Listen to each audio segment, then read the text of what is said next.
This assembly has become one of my favorites.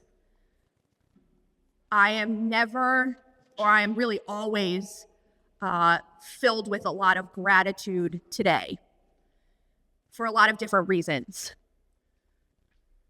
But the gentlemen who are with us this morning have all served our country and have also responded to my call for help. They're graciously giving up their time for you this morning, so I ask that you really be cognizant of that as we go throughout this panel. I'm also very grateful for the 3 seniors who were not called to be in an assembly this morning, but are here anyway. They're going to be the individuals who are asking the questions. So we have Ibram, Liam, and Lucas here with us this morning. Let's give them a round of applause.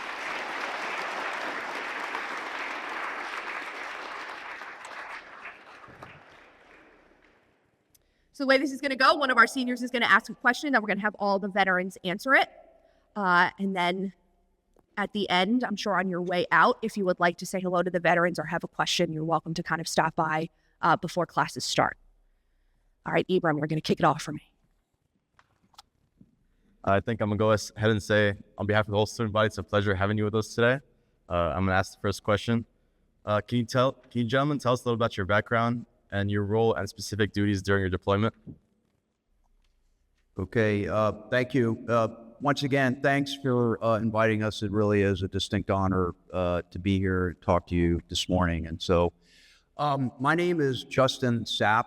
I'm recently retired from the Army as a colonel. I was a Green Beret Special Forces officer for 30 years, retired out of New York, where I worked at the U.S. mission, the UN, for a couple of years. Before that, I had a career, with the Green Berets. My career deployment started off very early. I was the first soldier behind enemy lines in Afghanistan. I was detailed with the Central Intelligence Agency, so we went in October 2001. Very different time in the war in Afghanistan, and I went there multiple times after that. So I served in Afghanistan up until about 2015, and then I also went to Iraq several times. Starting with the invasion, we invaded Iraq in spring of 2003, and then I went back for multiple deployments. So if you were active duty in the Army, or the Marine Corps, the Navy, Air Force, on 9/11, for the next 10 years, you were probably going to deploy multiple times. That's just the way it was, and that was clearly my experience. And so I got a lot of experience in the Middle East and Afghanistan and Iraq, and I saw the whole arc of the conflict over basically 20 years. So definitely an interesting perspective, and I'll stop there. Good morning. My name's Major Josh Tosi. I graduated from here 2007, so it's good to be back home. This is my first time back in about 15 years here. As far as my military career and deployments, I commissioned in 2011 as a second lieutenant. 2 years later, I deployed to Afghanistan in 2013. I was a personal representative that worked for the human rights of detainees at the time. And then I deployed again in 2016 and 2020 to Kuwait as part of Operation Spartan Shield, overseeing logistics and various other things in the area for the whole Middle East. And then I'm coming up on my 4th one next year to Iraq as part of Operation Inherent Resolve, overseeing conflict in Syria and various other Middle Eastern regions. Yes. Good morning, everyone. My name is Len Mrozak. I'm a class of 1963 from Capt. I graduated in 1968 from the Naval Academy and took my commission in the Marine Corps. I spent deployment in Southeast Asia and Vietnam. As Justin mentioned, after 9/11, everyone expected to go either to Afghanistan or to Iraq. And I have to say, my utmost respect to the gentlemen on either side of me who have spent multiple deployments in some of these places. It's amazing what they've done. But I spent my deployment in Vietnam. Was rewarded with 2 years in Hawaii after that. That wasn't so bad. And spent my last year, I spent 5 years in the Marine Corps. And I left as a captain. My last tour was at Paris Island. Maybe my most satisfying time I spent in the service, helping to train new Marines and dealing with the drill instructors, people that you would, amazing people. It was a great experience. Good morning. I'm Captain Don Wilson. I'm from Jersey City. I am a graduate of the class of 87. I've been in the Navy now for 37 and a half years. Left prep and graduated, and less than a month later, I decided to enlist in the Navy because I didn't know what I wanted to do in my life. Got about 12 years into the Navy, enlisted, was a chief petty officer, and then became an officer. Throughout my career, I've been all over the place, 54 countries, I think, right now. A wealth of different education, thanks to the Navy, from post-grad school in Monterey to Naval War College to the Italian Ministry of Defense, War College, a bunch of different places. Let's see, I've served in all different capacities. My specialty is an information warfare officer. So a lot of the things that we do are cyber or non-kinetic, to where you can't see it, but we bring effects. I've been a commanding officer. I've been a chief of staff, both ashore and afloat. And I'm really happy to be here today, and I look forward to interacting with a bunch of you. Thank you. Good morning, gentlemen. My name's Ed Connell. I'm also from Jersey City. I had a unique experience, first graduating from prep, then graduating from Villanova at the height of the baby boom with a degree in biology. No jobs. So I went to the recruiter and asked the recruiter, what do you have for someone with a bachelor's degree in biology and no experience? And luckily, he was able to do his homework, and I wound up at enlisting and spending 3 years at Fort Detrick that's the old Biological Warfare Center.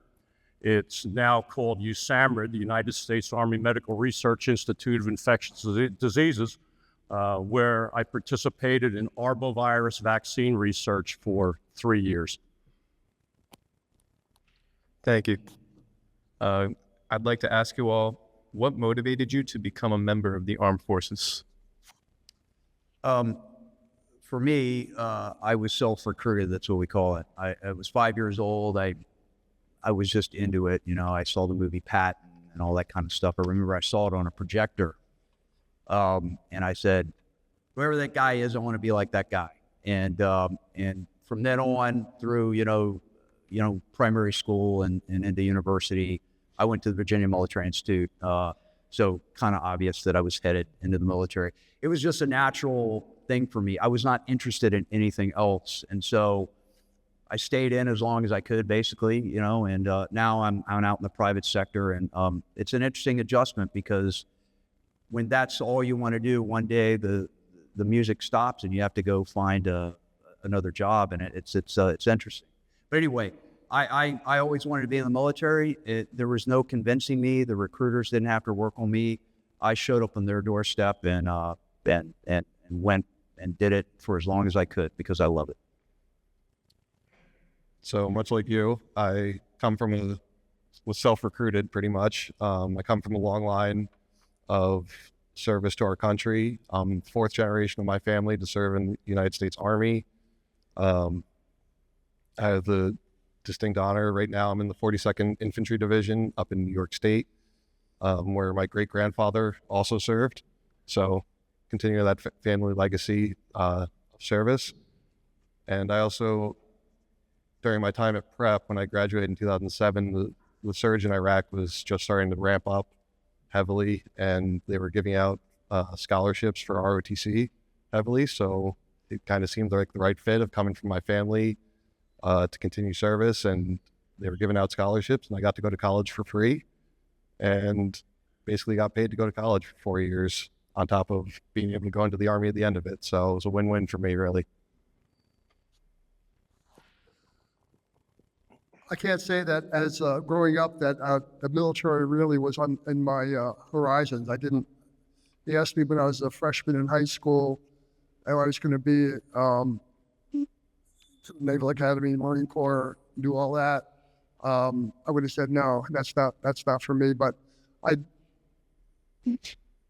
got an opportunity to go to apply to the Naval Academy, and was accepted, and that led me 4 years at the Naval Academy. I certainly got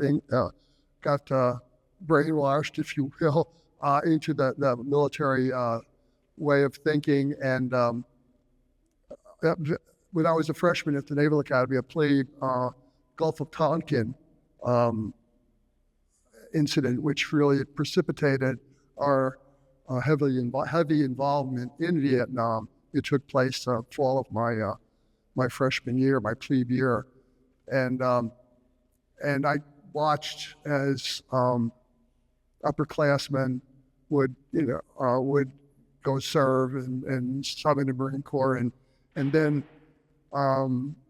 if you've ever been to the Naval Academy, you have to visit the Bancroft Hall, which is the main dormitory, and there's Memorial Hall.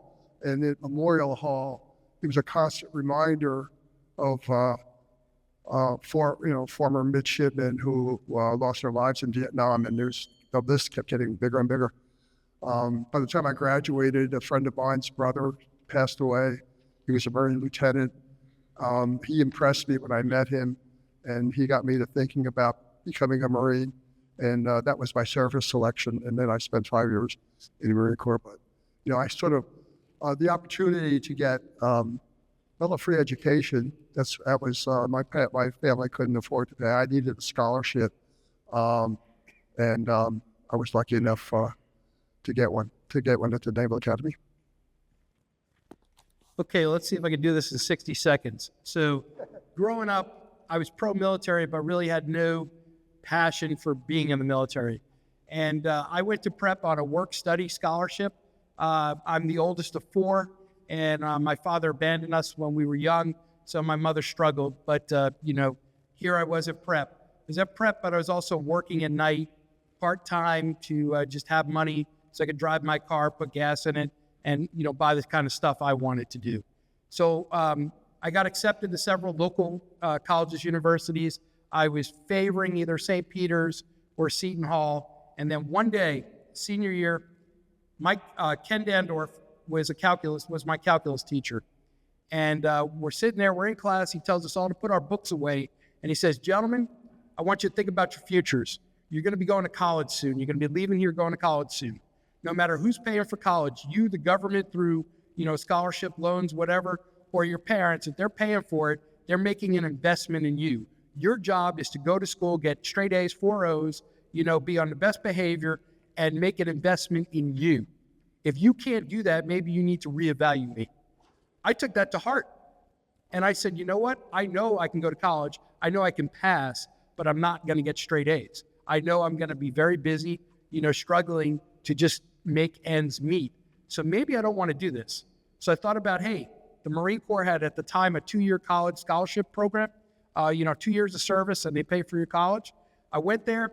I thought the Marines had the best uniforms. I thought they were badass, and I thought they were cool. The Navy, I thought, had the worst uniforms. All right, Popeye the Sailor Man uniforms. That wasn't for me. Anyway, the Marine Corps recruiter, we were scheduled to do lunch. He stood me up. The Navy recruiter came out of his office, said, "Come in here. You want to be in the Navy?" And then he showed me a video of the USS Enterprise's 86 Westpac, and it was a home video of just all the places they had been over in Asia and in the Western Pacific, and just all these different cultures and nations, and just all the cool stuff that happens on a carrier. I was hooked, and 37 and a half years later, I'm still doing it. As I mentioned the first time, I had no intention of going into the military. So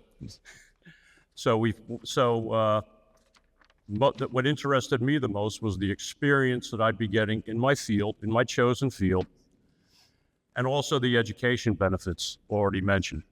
There are in-service benefits where you get approximately, at least the time when I was in, 75% of your tuition paid if you manage to be able to take classes while you're in the military.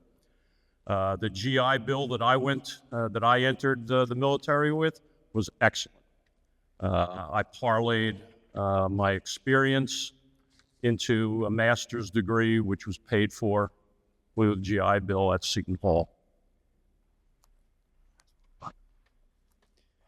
Question 3. How did you guys going to prep shape your desire to join the military? And going further, how did your experiences at prep help you guys succeed? My father, also a graduate of prep, was a 1935 graduate. He was a combat Marine major in the South Pacific. So that piqued an interest in me. I was also very interested in staying in the field. Prep prepared me for the military, prepared me for basic training by being in sports here, but prepared mentally what happens if you're late here. Class, right. It's worse in the military if you're late. Being late in the military is not a good thing. So that prepared me for the intense times, including basic training, because then you're always on time. Your conduct is also very important.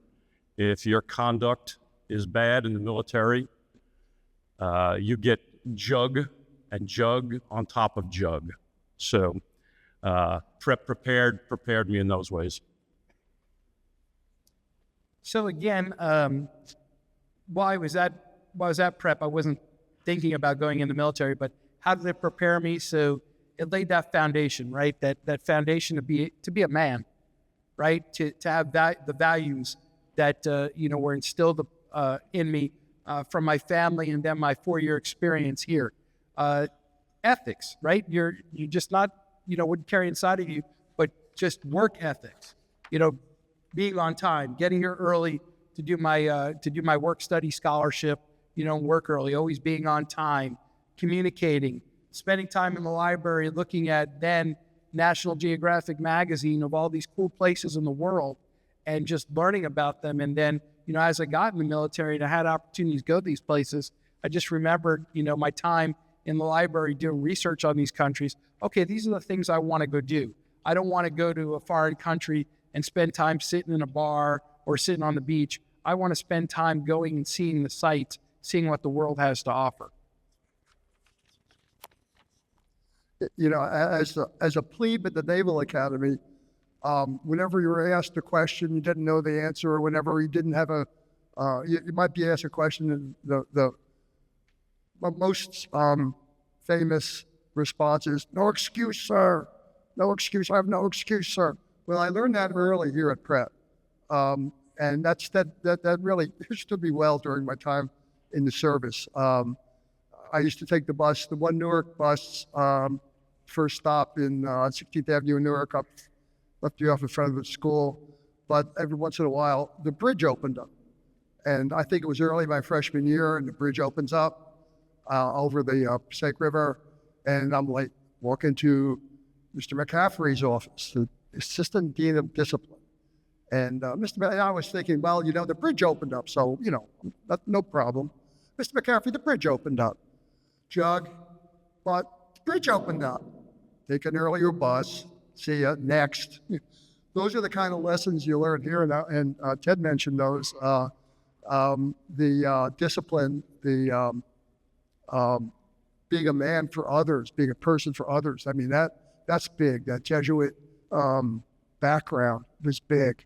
It was, I think that more than anything, I think it helped frame my growth in terms of living your life for others, putting others first. In the service, you have to if you're in a position of leadership, you have to put your men first. I learned that at here at Prep?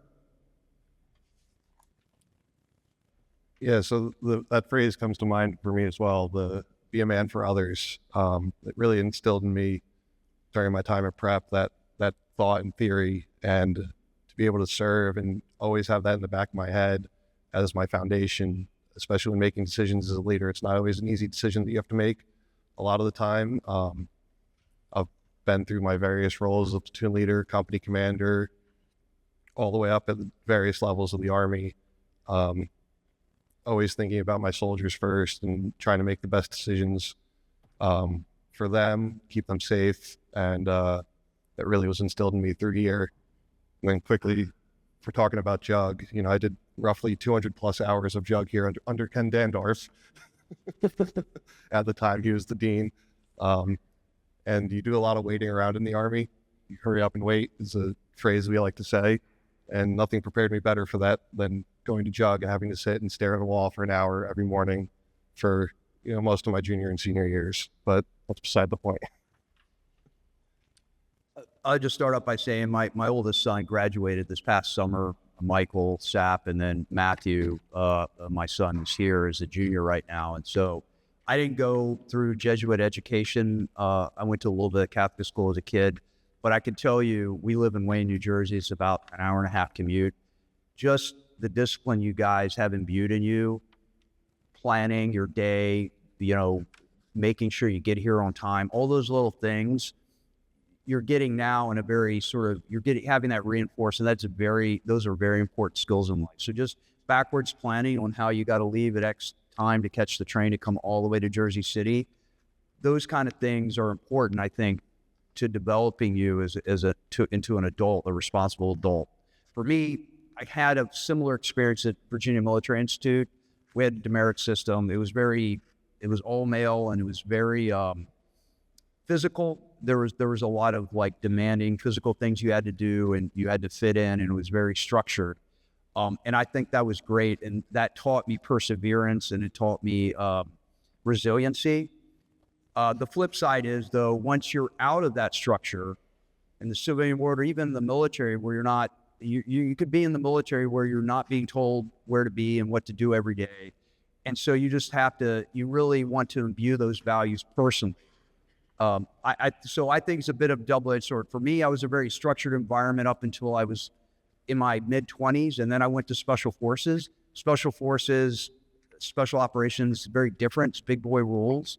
And so having that core experience and those values really carries you through, because it's more about you as the individual now than it is as you as one of the people that's part of a larger sort of institution. So I really think those values are important, and you're getting them now, and that's great. This next question isn't for everyone, of course, but how has your time in the military, experience in the military, affected your life after you've retired?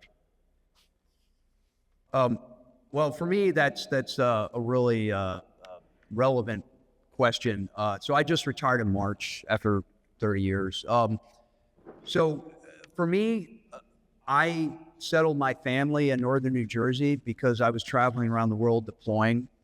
I moved them here when I did a 14-month deployment to Afghanistan, and I didn't see them. I was basically away from my family for 9.5 years. I would come home on the weekends from the Pentagon when I worked there in the DC area, but that's the closest I could get. There's not many military jobs up here with the exception of West Point. So now I'm spending more time than I ever did with the family, which is great. But that's one thing about the military you got to understand is whether you're in the Army, Navy, Air Force, Marines, you're going to have to go away from your family. And that's a big distinction from the civilian world. And that's something that does affect you as a person. So when you're young and you're single, that's fine. I deployed to Afghanistan. I was single. But when I eventually got married, there's no way around it. It's a very tough lifestyle. But in the end, it's still very rewarding. So I would say that for me, after retirement, now it's a struggle to interact with my family and have a purposeful relationship because you're with them much more now. And I had to kind of relearn that, and that was interesting. I'll answer this question when I come back in 6 years and I'm retired from the military. I spent 5 years in the Marine Corps, 4 years at Naval Academy. I guess the one thing that really carried over in my civilian life and my family life was the idea that quitting is not an option. You don't quit. You overcome any obstacles.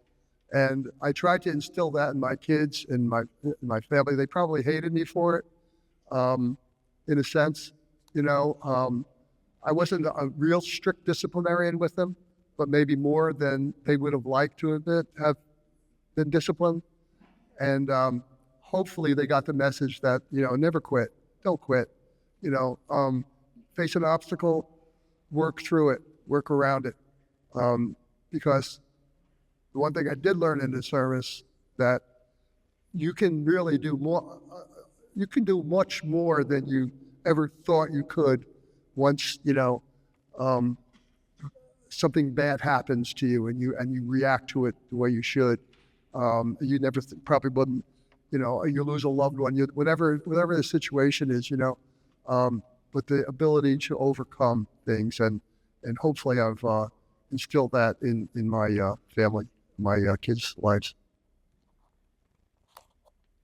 So much like my counterpart Josh over here, I'm not retired yet. So in the military, active duty, you can retire after 20 years of service. After 20 years of service, you get 50% of your salary. So I'm tracking for 40 years of service so that I will get 100% of my salary. That was not my plan. My plan was to get out the 20-year mark and then pursue a second career. But things just kept offering me some cool jobs. Much like was just said, when you sit back and you look at your career in the military, though you have a job, you've done multiple jobs at multiple different levels throughout your career, all right? So I can't even count them up. And I have done some things that I never thought that I would do. I've done 2, boots on the ground combat tours in Afghanistan and 2 tours in Iraq supporting the Army. I would have never thought I'd do that. I mean, I'm a guy who goes to sea, right? And then I've done some other, crazy things that some I can talk about, some that I can't talk about. But, just the experiences that are out there, the skills that you just develop. I'm actually going to work with Space Force in January and go to Space University to their executive leader course. So that'll be another thrilling thing. I've been to Johns Hopkins, doing AI stuff, artificial intelligence stuff. I think that's pretty interesting. So I will just tell you that if you're thinking about the military, just know this, it's not just a job. It's a multitude of different jobs, experiences, and skills that you'll acquire. My experience in the labs at Fort Detrick, when I was through with that 3 years, I've never had another problem finding a job in my field. The experience I had was remarkable. If you guys are interested in biology, you may want to take a look at the Army for the type of research they do on infectious diseases. We worked with the nastiest of the nasties. The worst ones I worked with were Machupo virus, the Bolivian hemorrhagic fever, and worked under BL4 biosafety conditions. So I was wearing a spacesuit a lot of the times. Spent a lot of time thinking when you left those rooms where you wore the spacesuit, you had to sit through 15 minutes of atomized hot water, atomized Lysol, and another 5 minutes of atomized hot water. But experience like that, employers know this. They know the types of things that you're expected of in the military, and it's much easier to find a job in your chosen field if you have trouble doing that. And the Army and the military will help you pay for your education, your continuing education. Perfect, thank you. As both active and retired military personnel, what advice would you give to prep students looking to join the military in the future? Well, let me hand this off because I was only enlisted for 3 years. So advice, I would just say, do some research, know what you're getting yourself into. There's plenty of people who join, both that enlist and then, get a commission, and they get into fields that they thought were pretty cool, and then they start realizing over time it's not what they really wanted. I will tell you this, if you join the military, whether you enlist or whether you go and seek out a commission and get that commission, like perfect example, flight school. Everybody wants to be Maverick, right? Everybody wants to fly an F-18. The amount of students that attrite from flight school is very high. And they attrite sometimes not just for skills or academics, it's because of medical issues that just pop up. Do you think the Navy or the military is just going to let you go home? No. You're going to get reassigned a different skill set, and you're going to be working in that skill set. So same thing with nuclear propulsion. For anybody who joins the Navy to be a nuclear engineer and work on reactors, if you attrite from that program, the Navy's not just going to say, because they've invested time and money in you, okay, go ahead home, sorry it didn't work out. You're going to get a different job. So make sure you do your research and you understand it. The other thing, and it's already been mentioned, there's going to be a lot of time away. As I said, 37 and a half years, and I have done 15 deployments of 90 days or more, some well over a year. I think my longest deployment was 16 months, and that was my first deployment to Afghanistan. That's a lot of time of being away. So it's just stuff to think about. But it's very rewarding and it's very exciting. I would say keep an open mind. And some of my time in the service ended in 1973. A lot has happened since then. And you just heard some comments about what the current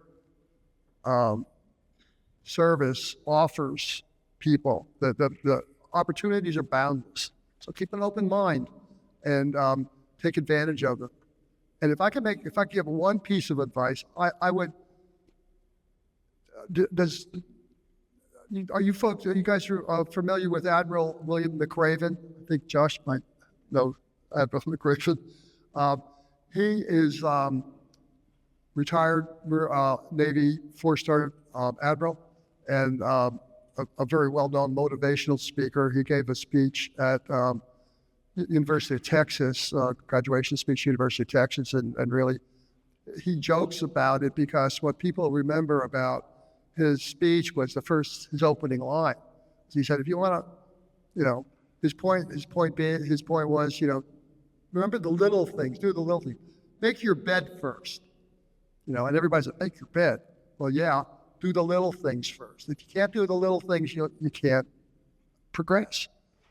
So take care of those little things. But my piece of advice would be to Google Admiral McRaven, and he lists 10 wonderful pieces of advice, a way for you to live your life, not only in the service, but as a student, as a high school student, and help to pave your performance going forward. And it's very simple, easy read. McRaven, McRaven. Google it. Do it today. So my piece of advice would be that making a decision to join the military, it's not an easy one.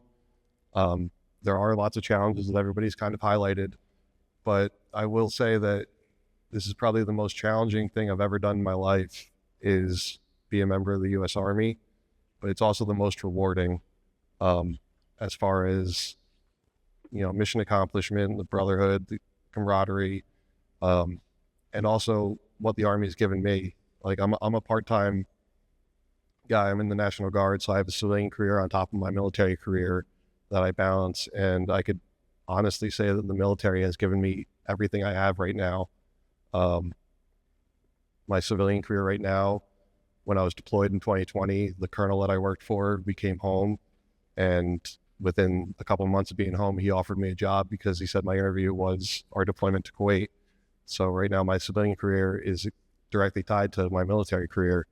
But like I said, it's the most challenging but the most rewarding job in the world, and think long and hard before you decide to make this commitment.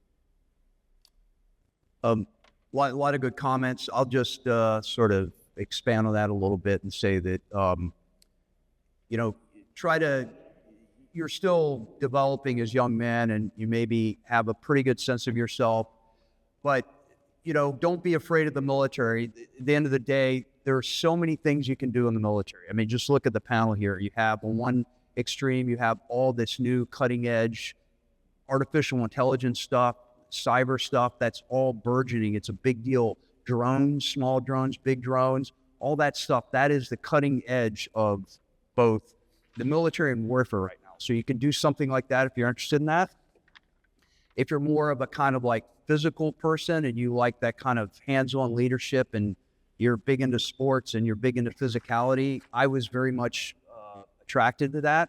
I went into the combat arms in the Army and Marine Corps. For me, it was only Army and Marine Corps. Those are the two choices in my mind.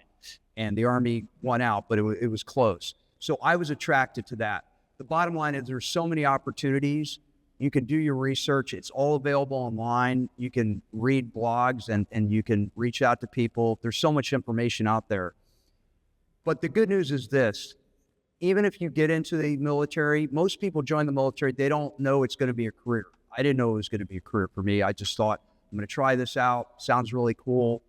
And then after 4 or 5 years as an officer or, you know, as an enlistee, you can take that experience and go in the private sector, and you bring with it the technical experience you received and that leadership experience and the team ethos that you don't get anywhere else. That's the important thing. And then the final thing I'll say is there's so many benefits out there from the military.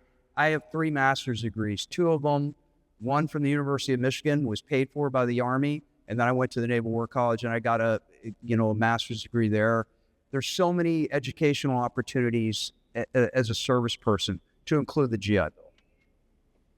Thank you. What were the most significant cultural differences that you guys faced when you were deployed in different areas around the world? So I started out in Afghanistan with the Northern Alliance. So we were literally living in mud huts on the ground with the Northern Alliance, with particularly the Uzbeks, who are one of the ethnic groups in the north. It's a traditional Islamic culture. So, you know, when you go to a lot of these places where the conflict zones are, a lot of these cultures are very traditional cultures.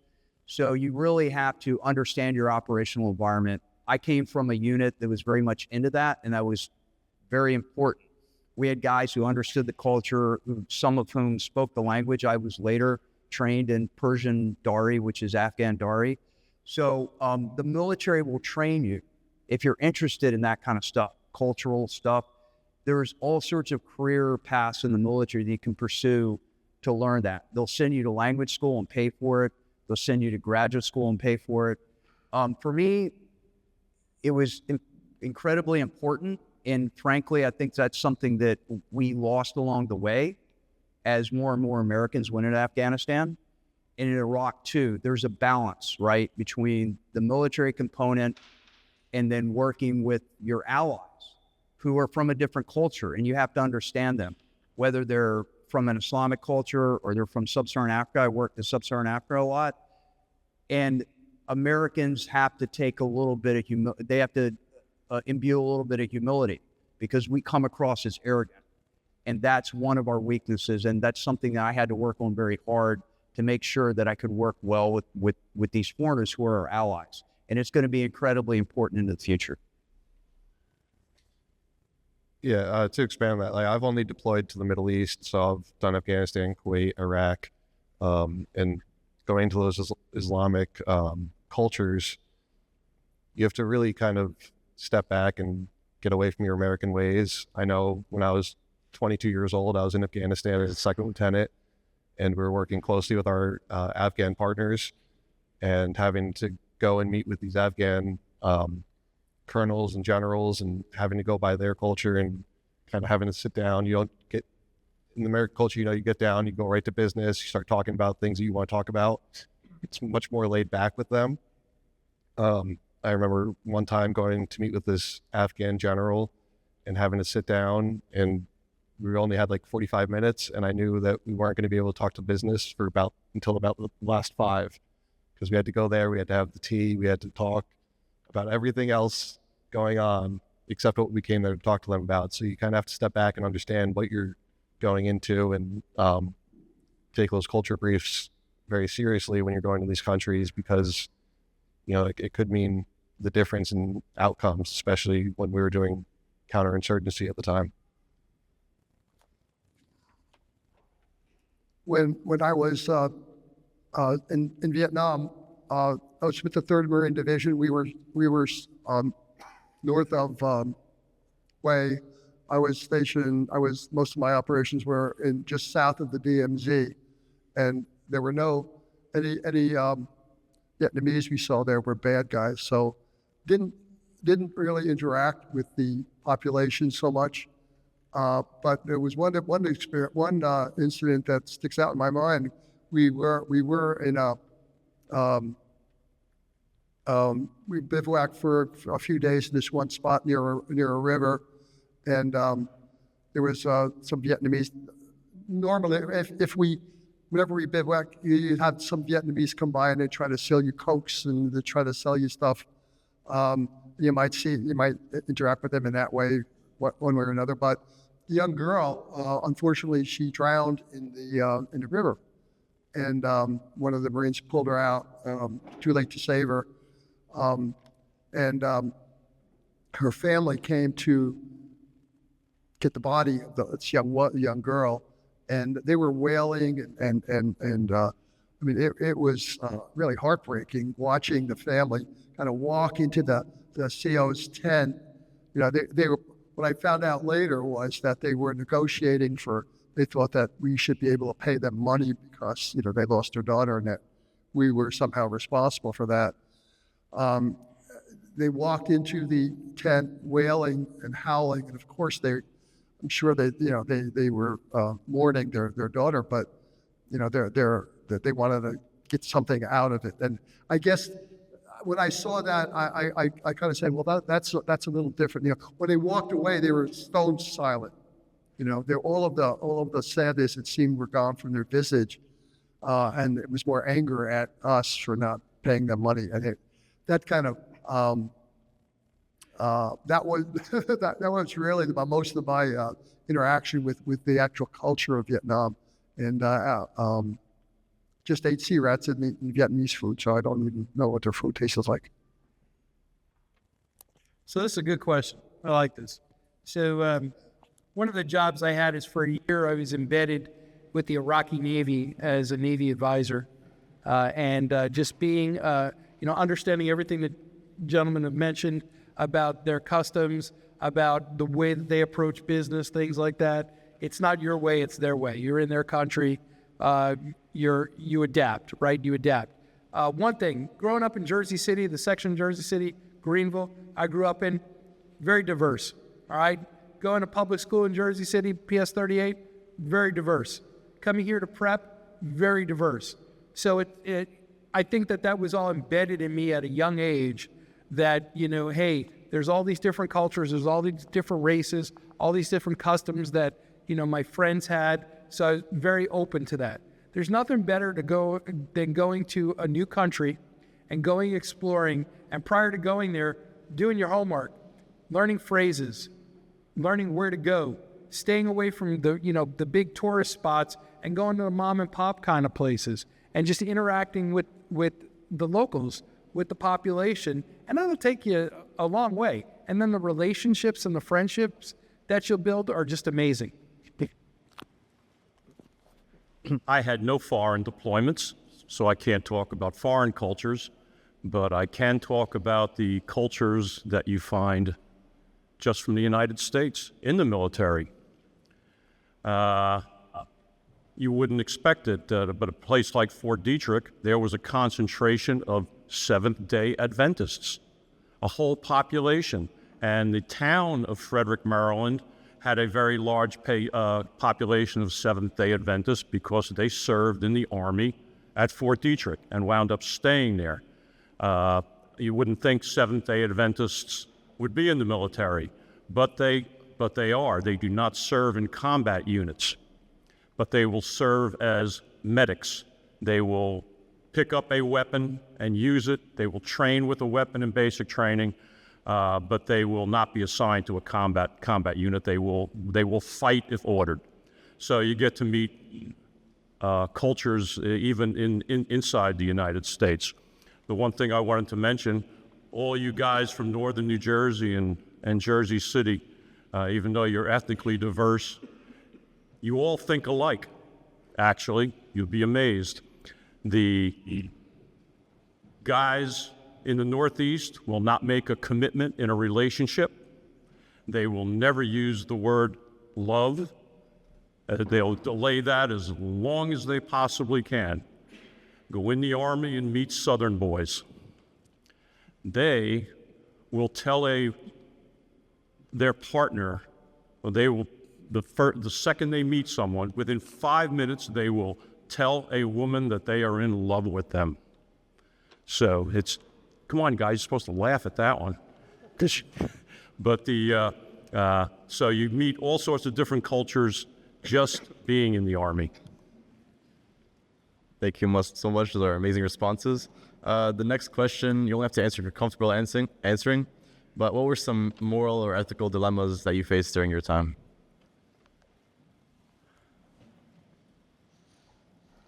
That's a tough one. You can pass it on if you need to think or if you're not comfortable answering. I'm stumped. I really didn't find moral and ethical dilemmas fighting viruses. Ben. So I guess for me, if you watch the news, anytime a military commander gets fired, you know, they're on the front page, and then we all have our respective services. We all have a newspaper, either the Army Times, the Navy Times, Marine Corps Times, whatever, Air Force Times, and it's a running kind of joke that if you're in command of a unit and you're fired, that your face is going to go on there. So from a ethical dilemma, things like that, in my command jobs and in my chief of staff jobs, I would always call my executive officer or my senior principals into my office one at a time and tell them to shut the door. So these are folks that are subordinate, junior in rank to me, and I would just tell them, you are empowered at any time to walk into my office, shut the door, and call me by my first name, call me Don, and tell me that I'm doing something wrong, that I'm doing something that's not ethical, that I'm breaking a law or something like that. And that's to keep me level. Because sometimes power, all right, power or being in a position of authority, that goes to some people's heads, all right? So this was to ensure that I was level-headed. Thankfully, that has never happened to my career, that somebody's come in my office and shut the door and said that. So that's a good thing. And just on, probably the roughest thing, I was kind of trying to thinking about that. I was in Afghanistan in 2008, and we were right outside of Kabul in a displaced persons camp. And we were scouting that out because we were going to do what we call the VCR, Voluntary Community Relations Mission, where we're going to drop a bunch of charcoal, blankets, shoes, clothing, food supplies, things like that to these folks. So they're living in mud huts or they're living in makeshift tents. And as we're scouting out this area before we do the actual mission, a couple days later, these women kind of are gesturing towards me to come into this like structure. And I'm like, me and my partner, we're like, no, we're not going to go in there because I don't know who's in there or anything like that. And they're crying and everything like that. And something said, go in there.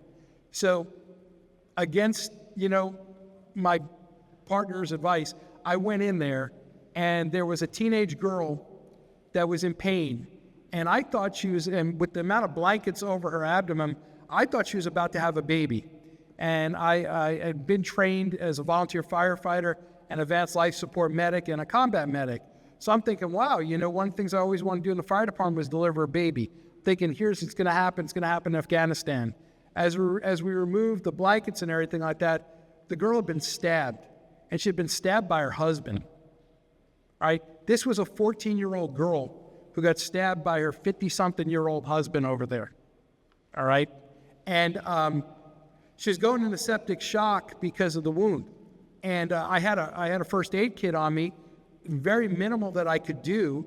And I said to my lieutenant colonel, I said, hey, I want to throw her in my Humvee, and I want to bring her over to, the hospital. He's like, can't do that. We have to call national authorities to do that. I'm like, no. We're just going to pick her up. We're going to throw her in there. Can't do that. And that was very hard for me to just be able to walk away from that.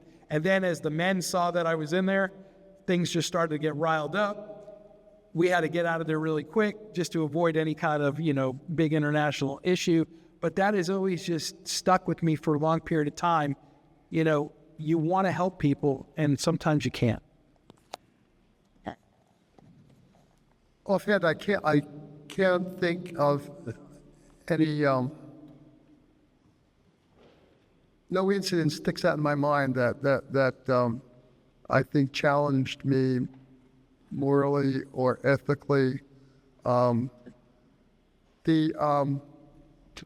think the one maybe message I'd like to share with you is that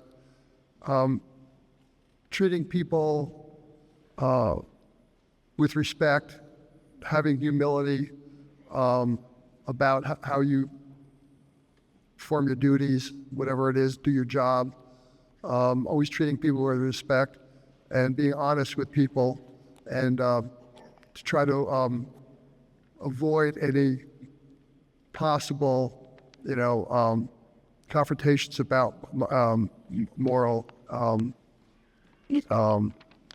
ethical issues.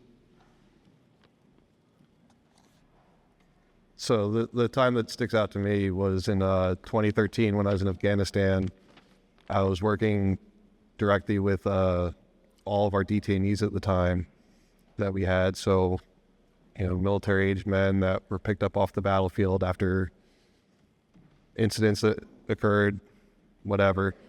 And having to sit down and talk through my interpreter to these detainees, knowing full well why they were captured, what happened leading up to it, reading the full incident reports, and having to talk to these people that I going into it looked down on because they were firing on U.S. troops, and having to talk to them like a normal person and trying to get the best outcome for them in their review boards at the time, kind of like how a defense attorney is in the U.S., but it's different in the military justice system with how we were dealing with detainees at the time.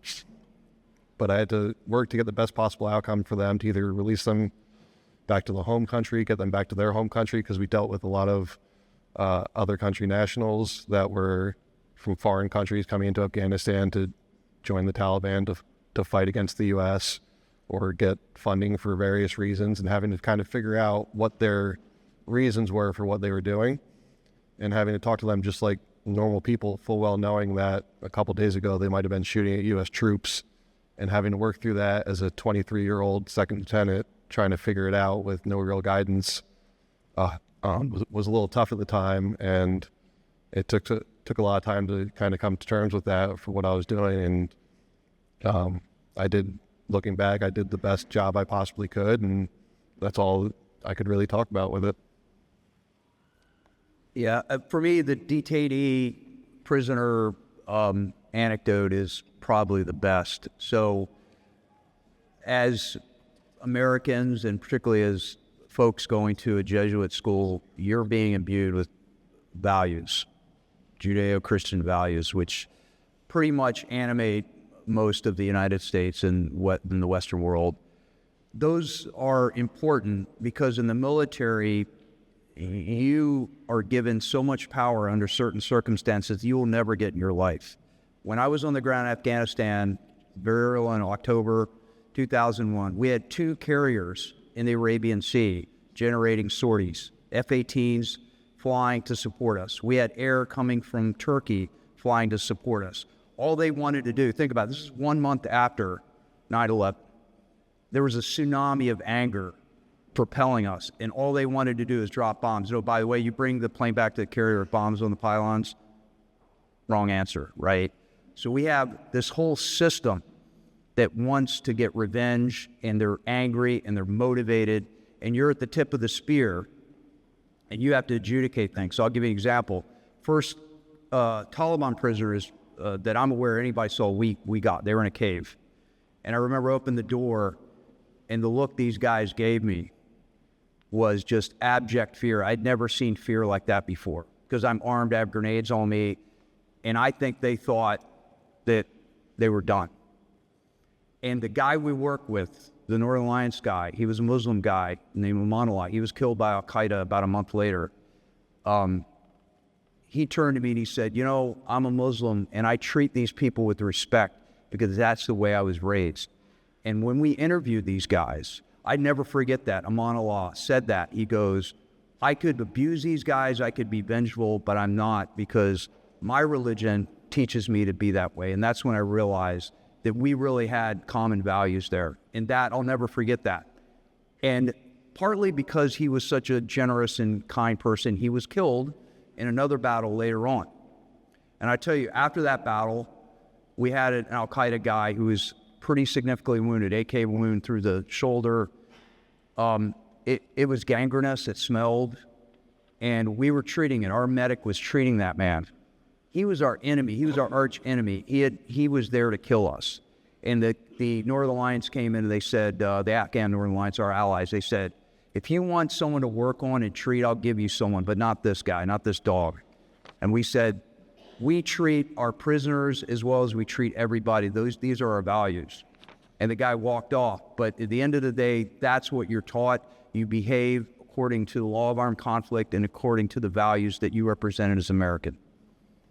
Thank you. So we're getting towards the end of our session. So if you give a shorter response to this, that'd be appreciated. I'd like to ask you, how has fighting as a soldier changed your view of the world as a civilian? I'm sorry, say the question again. How has fighting as a soldier changed your view of the world as a civilian? Well, I'm a little fresh out of the military. I mean, the military's unique experience. There's nothing like it. I will say this, that I think that I feel like I can speak with authority as someone who served my country. I feel as a civilian that my combat experience is important because it shows me what the worst case scenario is. So anything that I encounter in the civilian world, as bad as it can be, and there's a lot of bad things, I always feel like I know I've experienced something worse. So in terms of resiliency, it's very important in civilian life that I always have that reference point, and that always helps me. Yeah, I could say after balancing kind of both worlds for 14 years now, being in the military and building a civilian career, I could say the amount of stress that I've had in the military pales in comparison to my civilian world. And when things are, on fire at my civilian job and everyone's worried about something, I'm very even-keeled because no amount of stress that my civilian job can give me can pretty much amount to my experiences in the military. There's a line in the movie Platoon. I don't know if you saw the movie Platoon, where one of the guys is he's going home. He's being his time in Vietnam is up, and he's going home. And his line is, "The rest of my life is going to be gravy." Yeah. Well, it's not really gravy, but some of the experiences that you have do prepare you for the worst. And when you picture yourself dealing with what may be the worst you'll ever deal with in your life, you learn lessons from that. You learn how to conduct yourself, how to face adversity. So if there's anything that I picked out of my time in the services was how to face